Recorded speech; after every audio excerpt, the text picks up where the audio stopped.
ಕತೆ ಬಣ್ಣದ ಬೊಂಬೆ. ಲೇಖಕರು ಚದುರಂಗ. ಓದುತ್ತಿರುವವರು ಪ್ರತಿಭಾ ನಿರಂಜನ್.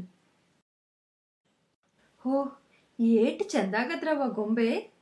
ಹೌದು ಕಣೆ, ಮುಖ ನೋಡ್ರವ ನಗ್ನಗ್ತಾ ಅದೇ. ಹೌದಲ್ಲ, ಹಲ್ಲೆಲ್ಲ ಬಿಟ್ಕೊಂಡು ಕಿಲಕಿಲ ಅಂತ ಇದೆ. ನೋಡ್ರವ, ಮರದಲ್ಲೇ ಬಣ್ಣದಂಗಿರೋದು ಇದ್ರ ಲಂಗದ ಬಣ್ಣ. ನಮ್ಮಮ್ಮ ನಂಗೊಂದು ಹಸಿರು ಲಂಗ ಹೊಲ್ದಿದ್ರು, ಪುಟ್ರಂಗಿ. ಆಗ ಈ ಬೊಂಬೆಗೂ ಇದನ್ನ ಹೊಲ್ಕೊಟ್ರು. ಇದ್ರಲ್ಲಿ ಚಿನ್ನದ ಜರಿ ಇದೆ, ಕಲಾಪತ್ತು ನೋಡು. ಏಟು ಚಂದಾಗದೆ ವಂಜವ್ವ. ಮಕ್ಕಳಿಬ್ಬರು ಬೊಂಬೆ ಆಟದಲ್ಲಿ ಮಗ್ನರಾಗಿದ್ದರು. ಅವರ ಆಟದ ನಿರ್ಮಲಾನಂದದಲ್ಲಿ ಜಾತಿ ಅಂತಸ್ತುಗಳು ತಲೆಮೆರೆಸಿ ಓಟ ಕಿತ್ತಿದ್ದವು. ಅವರು ವನಜಾಕ್ಷಿಯ ಮನೆಯ ಮುಂದಿನ ಕೈತೋಟದಲ್ಲಿ ಆಡುತ್ತಿದ್ದರು. ವನಜ ಬ್ಯಾಂಕ್ ಮ್ಯಾನೇಜರರ ಪುತ್ರಿ. ಹೆಚ್ಚು ಕಡಿಮೆ ಪುಟ್ಟರಂಗಿಯಷ್ಟೇ ವಯಸ್ಸು. ಆದರೆ ಶ್ರೀಮಂತ ಗರ್ಭದಲ್ಲಿ ಜನಿಸಿ ಸಕಲ ಸೌಲಭ್ಯಗಳನ್ನೂ ಪಡೆದು ಸಹ ಅವಳು ಕೂಲಿಯ ಹುಡುಗಿ ಪುಟ್ಟರಂಗಿಯಷ್ಟು ದಷ್ಟಪುಷ್ಟವಾಗಿ ಬೆಳೆದಿರಲಿಲ್ಲ. ಮನೆಯೊಳಗೆ ಕುಂಟದಲ್ಲಿ ಸೂರ್ಯರಶ್ಮಿಯ ಸೋಂಕಿಲ್ಲದೆ ಬೆಳೆಸಿದ ಗುಲಾಬಿಯಂತೆ ಬಿಳಿಚಿಕೊಂಡಿದ್ದಳು. ಅವಳ ತಾಯಿಗೆ ಅದೇ ಕೊರತೆ. ಅವರು ತಮ್ಮ ಕೈಯಲ್ಲಿ ಸಾಧ್ಯವಾದುದನ್ನೆಲ್ಲ ಮಾಡುತ್ತಿದ್ದರು. ಆಹಾರವನ್ನು ಕ್ಲುಪ್ತ ಕಾಲದಲ್ಲಿ ಅವಳು ಸೇವಿಸುವಂತೆ ಏರ್ಪಾಡು ಮಾಡಿದ್ದರು. ಬೆಳಿಗ್ಗೆ ಸಂಜೆ ಮೋಟರಿನಲ್ಲಿ ತಮ್ಮೊಡನೆ ಗಾಳಿ ಸವಾರಿಗೆ ಕರೆದುಕೊಂಡು ಹೋಗುತ್ತಿದ್ದರು. ಅವಳಿಗೆ ಉಂಡ ಊಟ ಅರಗಲೆಂದು, ಸವಿಭೋಜನದ ಮೈಗೂಡಲೆಂದು ಹೆಸರಾಂತ ವೈದ್ಯರು ಬರೆದುಕೊಟ್ಟ ಟಾನಿಕ್ ಕುಡಿಸುತ್ತಿದ್ದರು. ರಾತ್ರಿ 9 ಗಂಟೆಗೆ ಠಾ ಎನ್ನುವ ವೇಳೆಗೆ ಸರಿಯಾಗಿ ಅವಳಿಗೆ ನಿದ್ರೆ ಬರುವಂತಿರಲಿ ಇಲ್ಲದಿರಲಿ ಬಲಾತ್ಕಾರವಾಗಿ ಕರೆದೊಯ್ದು ಅವಳನ್ನು ಅಣಿ ಮಾಡಿದ ಸುಪ್ಪತ್ತಿಗೆಯ ಮೇಲೆ ಮಲಗಿಸಿ ದೀಪ ಆರಿಸುತ್ತಿದ್ದರು. ಆ ತಾಯಿ ಬದುಕಿದುದು ವನಜಳಿಗಾಗಿ. ಸದಾ ಅವಳ ಕ್ಷೇಮ ಚಿಂತನೆ ಅವರಿಗೆ. ಒಂದೊಂದು ಬಾರಿ ಅವರು ಮನೆಯಲ್ಲಿಲ್ಲದ ವೇಳೆ ವನಜ ಇತರ ಮಕ್ಕಳೊಡನೆ ಆಡುವ ಚಪಲದಿಂದ ಮನೆ ತೊರೆದು ಬೀದಿಗೆ ಹಾರಿದ್ದುಂಟು. ಆ ವಿಚಾರ ಆಳುಗಳ ಮೂಲಕ ತಿಳಿದು ಬಂದಾಗ ಆ ತಾಯಿ ಹೃದಯಕ್ಕುಂಟಾದ ನೋವು, ಕಳವಳ, ಸಂಕಟ ವರ್ಣನಾತೀತವಾದುದು. ಮಾತೆಯ ಶುಶ್ರೂಷೆ ಇಷ್ಟೊಂದು ನಡೆದರೂ ವನಜ ಪಂಚರದ ಗಿಣಿಯಂತೆ ಸೊರಗಿಕೊಂಡಿದ್ದಳು. ಕೆನ್ನೆ ಬತ್ತಿತ್ತು, ಮೈ ಕಡ್ಡಿ ಕಡ್ಡಿಯಾಗಿತ್ತು. ವನಜಾಕ್ಷಿ ತಾಯಿಯಷ್ಟೇ ಅವಳ ತಂದೆಗೂ ಸಮಸ್ಯೆಯಾಗಿದ್ದಳು. ಬ್ಯಾಂಕಿನಲ್ಲಿ ಕೆಲಸ ಮಾಡುವಾಗ, ಕ್ಲಬ್ಬಿನಲ್ಲಿ ಇಸ್ಪೇಟ್ ಹಾಡುವಾಗ ಇವಳದೇ ಯೋಚನೆ, ಚಿಂತೆ. ಪಪ್ಪಿ ಹೇಗಿದ್ದಾಳೋ, ಆ ಆಳುಗಳು ಎಲ್ಲಿ ಅವಳನ್ನು ಗಾಳಿಗೆ ಬಿಟ್ಟು ಶೀತ ಅಂಟಿಸಿ ನೆಗಡಿ ಕೆಮ್ಮಲು ತರುತ್ತಾರೋ, ಯಾವ ತಿಂಡಿ ತಿನಿಸಿ ಅಜೀರ್ಣ ಬರೆಸುತ್ತಾರೋ. ಅವರ ಅಂತರಂಗ ಇದೇ ಕಾತುರದ ಪಲ್ಲವಿ ಹಾಡುವುದು. ಆದರೆ ತಂದೆ ತಾಯಿಯರ ನಿರ್ವಾಜ್ಯ ಪ್ರೇಮ ವನಜಳಿಗೆ ಉಸಿರುಗಟ್ಟುವಂತಾಗಿತ್ತು. ಅವಳಿಗೆ ತನ್ನ ಹೋರಿಗೆಯವರೊಡನೆ ಸ್ನೇಹ, ಅವರೊಡನೆ ಆಟ ಅವಶ್ಯಕವಾಗಿ ಬೇಕಿತ್ತು. ಆ ಕಾರಣದಿಂದಲೇ ಅವಳು ರಹಸ್ಯವಾಗಿ ತಮ್ಮ ಭವ್ಯ ಭವನದ ಸಮೀಪದಲ್ಲೇ ಜೋಪಡಿಯೊಂದರಲ್ಲಿ ವಾಸಿಸುತ್ತಿದ್ದ ಪುಟ್ಟರಂಗಿಯ ಪರಿಚಯ ಮಾಡಿಕೊಂಡಿದ್ದಳು. ಕೀಳು ಜಾತಿಯ, ಕೀಳು ದರ್ಜೆಯ, ಕೊಳಕು ಬಟ್ಟೆಯ, ಹೀನ ಭಾಷೆಯ ಆ ಪುಟ್ಟರಂಗಿ 7 ಮಲ್ಲಿಗೆ ತೂಕದಂತಹ ತಮ್ಮ ಸುಕುಮಾರಿಯೊಡನೆ ಕಲೆತು ಆಡುವುದನ್ನೇನಾದರೂ ಆ ತಾಯಿ ಕಂಡಿದ್ದರೆ ದಿಟವಾಗಿ ಮೂರ್ಛೆ ಹೋಗುತ್ತಿದ್ದರೆಂದು ತೋರುತ್ತದೆ. ಎಣ್ಣೆ ಕಾಣದೆ ಕೆದರಿದ ಕೂದಲು, ಸೋಪು ಕಾಣದ ಮುಖ, ಎಲ್ಲೆಲ್ಲೂ ಹರಿದು ಹೋದ ಚಿಂದಿ ಚಿಂದಿ ಲಂಗ, ಇಷ್ಟೇ ಪುಟ್ಟರಂಗಿಯ ಸಾರಸರ್ವಸ್ವ. ಆದರೂ ವನಜಾಕ್ಷಿಗೆ ಆಡಲು ಪುಟ್ಟರಂಗಿಯೇ ಬೇಕು.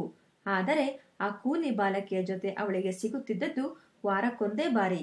ವನಜಳ ತಾಯಿ ಪ್ರತಿ ಶುಕ್ರವಾರ ತಪ್ಪದೆ ಲೇಡೀಸ್ ಕ್ಲಬ್ಗೆ ಹೋಗುವ ರೂಢಿ. ಆ ಸಮಯ ಸಾಧಿಸಿ ಆಳಿನ ಕಾಲು ಕಟ್ಟಿ ಪುಟ್ಟರಂಗಿಯನ್ನು ತಮ್ಮ ಮನೆಗೆ ಬರಮಾಡಿಕೊಳ್ಳುತ್ತಿದ್ದಳು ವನಜ. ಪುಟ್ಟರಂಗಿ ವನಜೆಯರ ಗೆಳತನ ಹೀಗೆ ಗೋಪ್ಯವಾಗಿ ಅರಳಿತ್ತು. ಶುಕ್ರವಾರದ ಸಂಜೆ ಎಷ್ಟು ಜಾಗ್ರತೆ ಬರುವುದೋ ಎಂಬ ಹಂಬಲದಿಂದ ಆ ಮಕ್ಕಳಿಬ್ಬರು ಸರಳ ಹೃದಯಗಳು ಇಡೀ ವಾರ ಉದ್ವಿಗ್ನಗೊಂಡಿರುವವು. ವಾರವೆಲ್ಲ ಇಬ್ಬರಿಗೂ ಅದೇ ನಿರೀಕ್ಷೆ, ಕಾತುರ, ಚಿಂತನೆ. ಇಂದು ಶುಕ್ರವಾರವಾದ್ದರಿಂದ ಮಕ್ಕಳಿಬ್ಬರು ಒಂದುಗೂಡಿದ್ದರು. ಆನಂದದಿಂದ ಹಗುರಗೊಂಡ ಅವರ ಆತ್ಮಗಳು ಆಕಾಶದ ವೈಶಾಲ್ಯವನ್ನು ಆವರಿಸಿಕೊಂಡಿದ್ದವು. ವನಜ ಬಣ್ಣದ ಬೊಂಬೆಯನ್ನು ನೆಲದ ಮೇಲೆ ಕುಳ್ಳಿರಿಸಿ, ಹಾಗಾದ್ರೆ ಈಗ ಬೊಂಬೆಗೆ ಅಲಂಕಾರ ಮಾಡೋಣವಾ ಎಂದು ಕೇಳಿದಳು. ಓಹೋ, ತಲೆಯೊಗೆಯುತ್ತಾ ಒಪ್ಪಿಗೆ ಸೂಚಿಸಿದಳು ಪುಟ್ಟರಂಗಿ. ಅನಂತರ ಕೈತೋಟದಲ್ಲೆಲ್ಲ ಓಡಿಯಾಡಿಕೊಂಡು ಬಗೆ ಬಗೆಯ ಕುಸುಮಗಳನ್ನವರು ಬಿಡಿಸಿ ತಂದರು. ಆ ಬೊಂಬೆಯನ್ನು ಅವುಗಳಿಂದ ಶೃಂಗರಿಸಿದರು. ಆಮೇಲೆ ಆ ಬೊಂಬೆಯ ಶೃಂಗಾರವನ್ನು ದೂರ ನಿಂತು ಅದನ್ನು ಹೊಸದಾಗಿ ಕಂಡಂತೆ ಕೌತುಕ ನಯನರಾಗಿ ನಿರೀಕ್ಷಿಸಿದರು, ಹಿಗ್ಗಿದರು, ಕಿಲಕಿಲನೆ ನಕ್ಕರು. ಆ ಸುಖ ಸಮಯದಲ್ಲಿ ವನಜಳ ಮಿತಿಮೀರಿದ ಸಂಭ್ರಮ, ಉಲ್ಲಾಸ ಬೊಂಬೆಗೆ ಅವಳ ಕೈ ತಾಗುವಂತೆ ಮಾಡಿತು. ಬೊಂಬೆ ನೆಲಕ್ಕುರುಳಿಕೊಂಡಿತು. ನಿರ್ಮಲವಾಗಿದ್ದ ನಭದಲ್ಲಿ ಹಠಾತ್ತನೆ ಕಾರ್ಮೋಡ ಮುಸುಕಿದಂತಾಯಿತು. ಮಕ್ಕಳ ಸಂತಸ ಮಾಯವಾಯಿತು. ಅವರ ಪ್ರೇಮ ಪುತ್ಥಳಿ ಹಿಮ್ಮುಖವಾಗಿ ಬಿದ್ದಾಗ ಕಲ್ಲಿನೇಟು ತಾಗಿ ಅದರ ತಲೆ ಹಿಂಭಾಗದಲ್ಲಿ ಕೊಂಚ ಹಳ್ಳವಾಗಿತ್ತು. ಅಯ್ಯೋ, ಬೊಂಬೆಗೆ ಏಟ್ ಬಿದ್ಬಿಟ್ಟದಲ್ಲವಾ? ಬೊಂಬೆಯನ್ನು ಎತ್ತಿಕೊಳ್ಳುತ್ತಾ ಪುಟ್ಟರಂಗಿ ಉಸುರಿದಳು. ಹಾಗೆನ್ನುವಾಗ ಅವಳ ಧ್ವನಿ ಅಳುತ್ತಿತ್ತು. ಅಯ್ಯೋ ನಿಜ ಕಣೆ, ಹೌದಲ್ಲೇ, ತಲಾ ಹಳ್ಳ ಆಗಿ ಹೋಗಿದೆಯಲ್ಲ ಎಂದು ಧ್ವನಿಗೂಡಿಸಿದಳು ವನಜಾ. ಸ್ವಲ್ಪ ಹೊತ್ತು ಮುಂದೇನು ಮಾಡುವುದಕ್ಕೂ ತೋಚದೆ ಇಬ್ಬರು ಮೌನವಾಗಿದ್ದರು. ಕಡೆಗೆ ವಚನ ಕಂಪಿತ ಸ್ವರದಲ್ಲಿ, ಬೊಂಬೆ ಅಳ್ತಾ ಇದೆಯಾ ಪುಟ್ರಂಗಿ ಎಂದು ಕೇಳಿದಳು. ಹ್ಞೂ ಕಣ್ರವ್ವ, ನೋಡಿ ಕಪಾಳ ಹೆಂಗೆ ಊದಿಕೊಂಡು ಮಕ್ಕ ಸಪ್ಪಗೆ ಮಾಡ್ಕೊಂಡದೆ. ಹೀಗೇನು ಮಾಡೋದು ಪುಟ್ರಂಗಿ? ತೊಡೆ ಮೇಲಿಟ್ಕೊಂಡು ಹಾಲು ಕುಡಿಸಿ ಸಮಾಧಾನ ಆಗ್ಬೈದು. ಇದು ಕೇವಲ 5-6 ವರ್ಷದ ಬಾಲೆ ಪುಟ್ಟರಂಗಿಯ ಸೂಚನೆ. ಅನುಭವವುಳ್ಳ ವಯಸ್ಸಾದ ಹೆಂಗಸರಾಡುವ ಮಾತುಗಳನ್ನವಳು ಹಾಡಿದ್ದಳು. ಇದಕ್ಕೆ ಕಾರಣವಿತ್ತು. ಪುಟ್ಟರಂಗಿಗೆ ಮೊನ್ನೆಯವರೆಗೂ ಒಂದು ಪುಟ್ಟ ತಮ್ಮ ಇತ್ತು. ಆ ಪುಟ್ಟ ತಮ್ಮನಿಗೆ ಅವಳ ತಾಯಿ ಎದೆ ಕಚ್ಚಿಸುತ್ತಿದ್ದನ್ನವಳು ಕಂಡಿದ್ದಳು.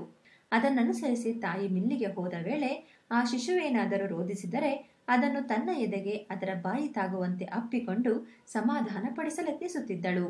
ಹಾಗೆ ಮಾಡಿದ್ರೆ ಬೊಂಬೆ ಗಲಾಟೆ ಮಾಡದೆ ನಿದ್ರೆ ಹೋಗುತ್ತಾ? ವನಜಾ ವಿಸ್ಮಯದಿಂದ ಪ್ರಶ್ನಿಸಿದಳು. ಖಂಡಿತ ತಕ್ಷಣ ಮಲಗಿಬಿಡ್ತದೆ. ವನಜಾ ಬೊಂಬೆಯನ್ನೆತ್ತಿಕೊಂಡಳು. ಎದೆಯ ಬಳಿ ಹಿಡಿದುಕೊಂಡಳು. ಆದರೆ ಮುಂದೇನು ಮಾಡಬೇಕೋ ಅವಳಿಗೆ ತಿಳಿಯಲಿಲ್ಲ. ಹೀಗೇನ್ ಮಾಡ್ಬೇಕಿ ಪುಟ್ರಂಗಿ? ಎದೆ ಕಚ್ಚಿಸ್ರವಾ ಎಂದು ಅವಳ ಅಂಗಿಯ ಗುಂಡಿ ಬಿಚ್ಚಿ ಬೊಂಬೆಯ ಬಾಯನ್ನು ಅವಳ ಎದೆಗೆ ಒತ್ತಿ ಹಿಡಿದಳು. ವನಜಳಿಗೆ ಏನೋ ನಾಚಿಕೆ, ಸಂಭ್ರಮ. ಈ ಹೊಸ ಅನುಭವ ಅವಳಿಗೆ ಆಶಾದಾಯಕವಾಗಿತ್ತು. ಮಧುರವಾದ ಕೆಲ ನಿಮಿಷಗಳು ಮೌನವಾಗಿ ಕಳೆದವು. ಈಗ ಅಳು ನಿಲ್ಲಿಸಿದ್ದೇನೆ ಬೊಂಬೆ? ವನಜಾ ಕೇಳಿದಳು. ಪುಟ್ಟರಂಗಿ ಬಾಯಿಗೆ ಬೆರಳಿಟ್ಟು ಶ್ ಮಾಡಿದಳು. ಅನಂತರ ಪಿಸುದನಿಯಲ್ಲಿ, ನನಗಿರ್ಬಾಯ್ತು ಬೊಂಬೆ, ಮೆತ್ತಗೆ ಮಾತಾಡ್ರವಾ ಎಂದಳು. ಆಗ್ಲೇ ನಿದ್ರೆ ಬಂದ್ಬಿಡ್ತಾ? ವನಜಾ ಈ ಮಾತುಗಳನ್ನು ಪುಟ್ಟರಂಗಿಯ ಕಿವಿಯಲ್ಲಿ ಹಾಡಿದಳು. ಇರ್ಬಾಯ್ದು, ನಿನ್ ತೊಡೆ ಮೇಲೆ ಮನಗಿಸಿ. ವಚನ ಬೊಂಬೆಯನ್ನು ತನ್ನ ತೊಡೆಯ ಮೇಲೆ ಸೂಕ್ಷ್ಮವಾಗಿ ಮಲಗಿಸಿಕೊಂಡಳು. ಪುಟ್ಟರಂಗಿ ಅದನ್ನು ಮೆಲ್ಲಗೆ ತಟ್ಟುತ್ತಾ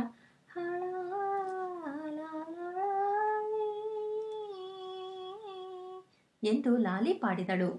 ಮತ್ತೆ ಮೌನದಲ್ಲಿ ಕೆಲ ನಿಮಿಷಗಳು ಕಳೆದವು. ಸುಖದ ಸುಂದರ ನಿಮಿಷಗಳು. ಏಟ್ ಚಂದಾಗಿ ಮಲಗದ್ರವ ಗೊಂಬೆ? ಓ, ಏಟ್ ಚಂದಾಗದ್ರವ?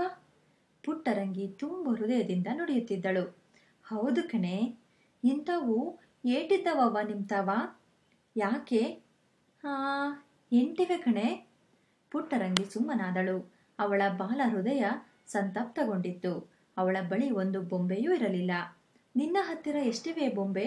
ಮುಗ್ಧ ವನಜಾ ಕೇಳೇ ಬಿಟ್ಟಳು. ಪುಟ್ಟರಂಗಿಯ ಮುಖ ಖಿನ್ನವಾಯಿತು. ಒಂದು ಇಲ್ಲ ಕಂದ್ರವ. ಅದ್ಯಾಕೆ, ನಿಮ್ಮ ತಂದೆ ತಂದು ಕೊಟ್ಟಿಲ್ಲವಾ?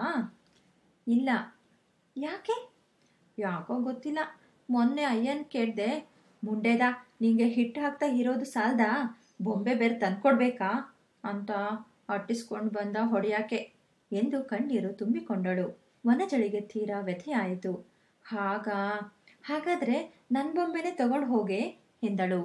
ಪುಟ್ಟರಂಗಿಯ ಕಣ್ಣುಗಳಿಂದ ಇನ್ನೇನು ತುಳುಕಿ ಹೋಗೋದ್ರಲ್ಲಿದ್ದ ಕಣ್ಣೀರು ಕಣ್ಣಿನೊಳಗೆ ಅದೃಶ್ಯವಾದವು. ನಂಗೆ ಕೊಟ್ಬಿಟ್ಟಿರವ್ವ ಈ ಬೊಂಬೆಯ?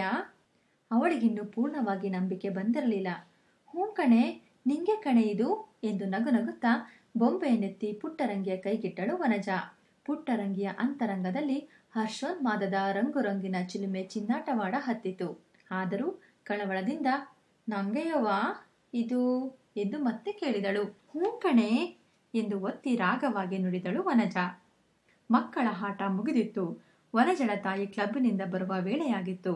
ಪುಟ್ಟರಂಗಿ ಎದ್ದು ನಿಂತಳು. ಅವಳ ಹೃದಯ ಸುಖದ ತೆರೆಗಳ ಮೇಲೆ ಉಲ್ಲಾಸದಿಂದ ಹುರುಳುತ್ತಿತ್ತು. ಬೊಂಬೆಯನ್ನು ತನ್ನ ಎದೆಗಪ್ಪಿಕೊಂಡಳು. ವನಜಳನೊಮ್ಮೆ ಕೃತಜ್ಞತೆಯಿಂದ ನೋಡಿದಳು. ಅನಂತರ ಕುಣಿಯುತ್ತಾ ತನ್ನ ಮನೆಯ ಕಡೆ ಧಾವಿಸಿದಳು. ಪುಟ್ಟರಂಗಿ ಮನೆ ಸೇರಿದಾಗ ಅವಳ ತಾಯಿ ಅಡುಗೆ ಮಾಡಿಟ್ಟು ಜೋಪಡಿಯ ಒಂದು ಮೂಲೆಗೆ ಹೊರಗೆ ಕುಳಿತಿದ್ದಳು. ಪುಟ್ಟರಂಗಿ ಓಡಿ ಹೋಗಿ ಉತ್ಸಾಹದಿಂದ ಅವಳ ತೊಡೆಯ ಮೇಲೆ ಕುಳಿತಳು. ತಾನು ತಂದಿದ್ದ ಬಣ್ಣದ ಬೊಂಬೆಯನ್ನು ಅವಳು ಮುಂದೆ ಹಿಡಿದು, ನೋಡವಾ ಬೊಂಬೆ ಎಂದು ಮುದ್ದು ಮುದ್ದಾಗಿ ಲಲ್ಲೆಗೆರೆದಳು. ತನ್ನ ಹೊಸ ಸಂಪಾದನೆಯನ್ನು ತಾಯಿ ಮೆಚ್ಚೋಳೆಂದು ಅವಳ ನಂಬಿಕೆ. ಅವಳ ತಾಯಿ ಆ ಬೊಂಬೆಯನ್ನು ನೋಡಿ ಹುಬ್ಬು ಗಂಟಿಕ್ಕಿದಳು. ಇದೆಲ್ಲಿ ಬಂತ ನಿಂಗೆ ಎಂದು ನಿಷ್ಠುರವಾಗಿ ಕೇಳಿದಳು. ಪುಟ್ಟರಂಗಿ ಸಡಗರದಿಂದಲೇ, ವಂಜವ ಇಲ್ವಲ್ವಾ? ಅವ್ರು ಕೊಟ್ರು. ಯಾವ ವಂಜವ? ಅಲ್ಲೋಡು, ಅಲ್ಲಿ ಕಾಣ್ತದಲ್ಲ, ಮೂಲೆ ಮನೆ, ಅದ್ರೋರು. ನೀ ಹೇಳ್ತಿರ್ತೀಯಲ್ಲ, ಬ್ಯಾಂಕ್ನವ್ರ ಮನೆ, ಅದೇನೆ? ಹ್ಞೂ, ಬೋ ಒಳ್ಳೆಯವರು, ನನಗೆ ಕೊಟ್ಬಿಟ್ರು ಇದನ್ನ. ಪುಟ್ಟರಂಗಿಯ ತಾಯಿ ಅಸಮ್ಮತಿ ಸೂಚಕವಾಗಿ ತಲೆಯಾಡಿಸಿದಳು. ಅದು ಸರಿಯಲ್ಲ. ಮುಗ್ದೆ ಪುಟ್ಟರಂಗಿ ಅವಕ್ಕಾಗಿ ಕೇಳಿದಳು. ಯಾಕವ್ವ, ಚಂದಾಗಿಲ್ಲವ ಗೊಂಬೆ? ಅವಳ ತಾಯಿ ಪುಟ್ಟರಂಗಿಯ ಮಾತು ತನ್ನ ಕರ್ಣಗಳಿಗೆ ಬೀಳಲಿಲ್ಲವೋ ಎಂಬಂತೆ, ದೊಡ್ಡವರ ಬದುಕು, ಹಿಂಗ್ ತಗೊಂಡು ಬರದೇನಾ ನೀನು ಎಂದು ಕೇಳಿದಳು. ಅವರೇ ಕೊಟ್ರು ಕಣವ್ವ.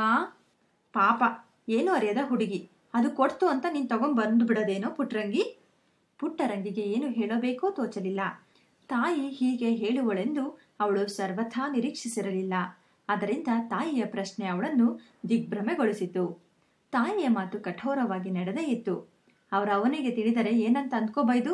ನಮ್ಮ ಹುಡುಗಿ ಒಂದಿಗೆ ಇನ್ನೊಂದು ಪೋಲಿ ಪಕಾಳಿ ಹೆಣ್ಣು ಹಾಡಕ್ಕೆ ಬರ್ತಿತ್ತು, ನಮ್ಮ ಹುಡುಗಿಯ ಮೆತ್ತಗೆ ಪುಲಾಯಿಸಿ ಅವ ಹಾಡ ಬೊಂಬೆ ಕಿತ್ಕೊಂಡು ಹೋಯ್ತು ಅನ್ನಕಿಲ್ವಾ?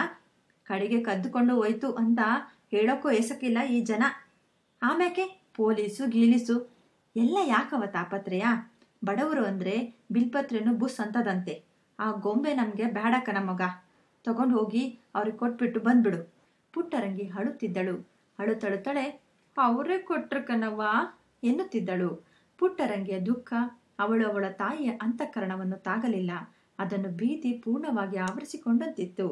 ದೊಡ್ಡವರ ಪದಾರ್ಥ ಪೊಲೀಸರಿಗೆ ದೂರಿ ಕೊಟ್ಟು ಎಲ್ಲಿ ಚೂ ಬಿಡ್ತಾರೋ ಎಂಬ ಒಂದೇ ಯೋಚನೆ, ದಿಗಿಲು ಆ ಮಾತೃ ಹೃದಯವನ್ನು ಹಿಂಡುತ್ತಿತ್ತು. ಎತ್ತಿಗಂದು ಹೋಗಿ ಕೊಟ್ಬಿಟ್ಟು ಬಾವಾ ಎಂದು ಮಗಳ ತಲೆಯನ್ನು ನೇವರಿಸಿದಳು. ಪುಟ್ಟರಂಗಿ ಮೌನವಾಗಿ ಅಳುತ್ತಿದ್ದಳು. ನಿಮ್ಮಯ್ಯನು ನಾನು ಜೈಲಿಗೆ ಹೋಗಲಿ ಅಂತ ನಿನಗೆ ಆಸೆಯ ಕಂದ? ಪುಟ್ಟರಂಗಿ ತಾಯಿಯನ್ನು ತಬ್ಬಿಕೊಂಡು ಗಟ್ಟಿಯಾಗಿ ರೋಧಿಸಲು ಪ್ರಾರಂಭಿಸಿದಳು. ಹೋಗ್ ಮತ್ತೆ, ಜಾಣೆ ಅಂತೀನಿ, ಕೊಟ್ಟು ಬಂದ್ಬಿಡು ಹೋಗಪ್ಪ. ಪುಟ್ಟರಂಗಿ ಬೊಂಬೆಯನ್ನು ತೆಗೆದುಕೊಂಡು ಮೆಲ್ಲನೆದ್ದಳು. ಅವಳ ಕಪೋಲಗಳ ಮೇಲೆ ನೀರಿನ ಧಾರೆ ಧಾರೆ. ಕಾಲ ನೆಳೆಯುತ್ತಾ ದುಕ್ಕಡಿಸಿ ಅಳುತ್ತಾ ವನಜಳ ಮಹಳನ್ನವಳು ಸೇರಿದಾಗ ವನಜಾಕ್ಷಿ ಆಗಲೇ ಊಟ ಮುಗಿಸಿ ಸೇವಕರೊಡನೆ ಸಂಭಾಷಿಸುತ್ತಾ ಹೊರಗಿನ ವರಾಂಡದಲ್ಲಿ ಕುಳಿತಿದ್ದಳು. ಅವಳ ತಾಯಿ ಇನ್ನೇನು ಬರುವರಾಗಿದ್ದರಿಂದ ಯಜಮಾನರಿಗೆ ಊಟದ ವ್ಯವಸ್ಥೆ ಮಾಡುತ್ತಾ ಒಳಗೆಲ್ಲೋ ಇದ್ದರು. ಹೊರಗಿನ ಬಾಗಿಲ ಬಳಿ ಅಳುತ್ತಾ ನಿಂತು ಹೊಂಜವಾ ಹೊಂಜವಾ ಎಂದು ಬಳಲಿದ ಸ್ವರದಲ್ಲಿ ಕೂಗುತ್ತಿರುವ ತನ್ನ ಗೆಳತಿಯನ್ನು ಸ್ವಲ್ಪ ಹೊತ್ತಿನ ಮೇಲೆ ಕಂಡು ವನಜಾಕ್ಷಿ ಓಡಿ ಬಂದಳು. ಯಾಕೆ ಪುಟ್ಟರಂಗಿ ಮತ್ತೆ ಬಂದೆ ಎಂದು ಕಾತುರದಿಂದ ಕೇಳಿದಳು. ಅವಳು ಅಳುವುದನ್ನು ನೋಡಿ ಇನ್ನೂ ಗಾಬರಿಯಾಯಿತು. ಪುಟ್ಟರಂಗಿ ಹೆಚ್ಚು ಮಾತನಾಡದೆ ಬೊಂಬೆಯನ್ನು ವನಜಳ ಮುಂದೆ ಹಿಡಿಯುತ್ತಾ, ತಗೊಂದ್ರವ್ವ ನಿಮ್ ಬೊಂಬೆ ಎಂದಳು. ವನಜಳ ಪುಟ್ಟ ಹೃದಯ ಅಚ್ಚರಿಯಿಂದ ಬೆರಗಾಯಿತು. ಅದನ್ನ ನಿಂಗೆ ಕೊಟ್ಟೆ ಕಣೆ ಎಂದಳು.